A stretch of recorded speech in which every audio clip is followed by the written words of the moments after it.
말씀과 기도로 세워지는 열방복음 선교회 말씀으로 시작하는 하루 2024년 8월 10일 토요일 오늘의 말씀은 열왕기하 1장 1절에서 13절 주제 이스라엘에 그 말을 들을 만한 하나님이 없음이냐?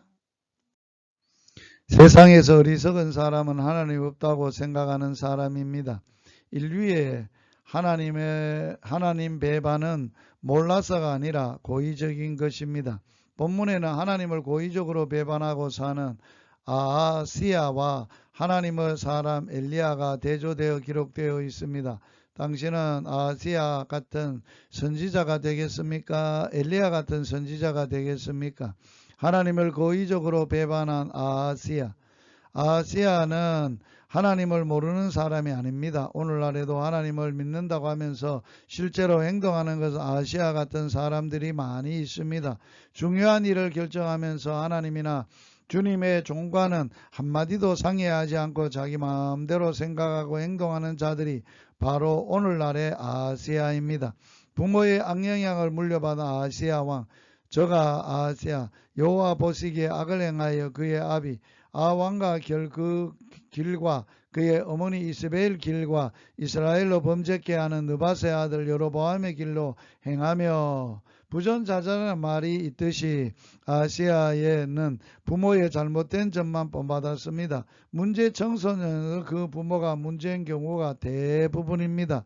문제가 부모가 먼저 올바른 신앙생활을 하고자 자녀들을 신앙으로 양육해야 합니다. 병들어 죽게 된 아하시야 왕, 어느 아하시야 왕이 난간에 떨어져 침상에 눕게 되었습니다. 그런 사건을 통해서 잘못을 회개하고 하나님께 돌아와야 했습니다. 하나님께서 이제라도 그가 회개하고 돌아오기 기다리고 계셨습니다. 그러나 아하시야는 회개하지 않았습니다. 오히려 바알세분 우상을 섬겨 목숨을 건져보고자 합니다. 요즘 우리 가운데 평상시에는 하나님을 잘 믿는 것 같이 보이나 막상 하나님을 의지하고 순종해야 할 때는 엉뚱한 짓을 하는 형제 자매들도 많이 있습니다. 하나님을 배반한 아하시야 왕, 아하시야는 결국 고의적으로 하나님을 배반했으며 하나님의 종의 말을 무시했습니다. 결국 하나님을 무시했습니다. 이런 자들은 비록 왕의 자리에 있으나 두려움과 악령의 노예를 시달리고 우상 숭배자가 될 수밖에 없었습니다. 스스로 잘난 체 하나 가장 우둔한 자 되고 만 것입니다. 하나님의 무서운 경고를 받고도 목이 고다 결코 회개치 않았습니다. 이런 자들은 멸망을 자초하는 자들입니다. 지금은 우리에게 회개의 기회가 주어져 있습니다. 우리는 은혜의 문이 닫히고 심판의 날이 오기 전에 아시아의 행실들을 회개하고 주님 앞에 온전히 설 수 있어야 하겠습니다. 담대한 하나님의 사람 엘리야는 우리와 같은 보통 사람이었습니다. 힘든 일 앞에서 두려움도 없었습니다. 그러나 그는 하나님의 사람이었습니다. 무엇보다 하나님의 말씀을 맡은 자로 악한 세대를 향해 하나님의 말씀을 선포한 종이었습니다.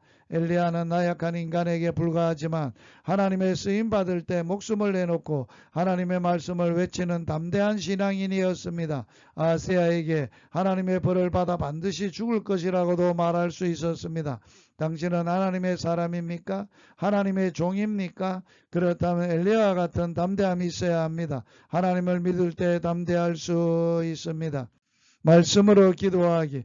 너는 여호와를 바랄지어다. 강하고 담대하여 여호와를 바랄지어다. 시편 27편 14절. 주님, 상황이나 사람에게 이둘리지 않고 오직 주만 바라고 담대하게 살게 하여 주옵소서. 예수님 이름으로 기도하며 예수님 이름으로 축복합니다. 할렐루야.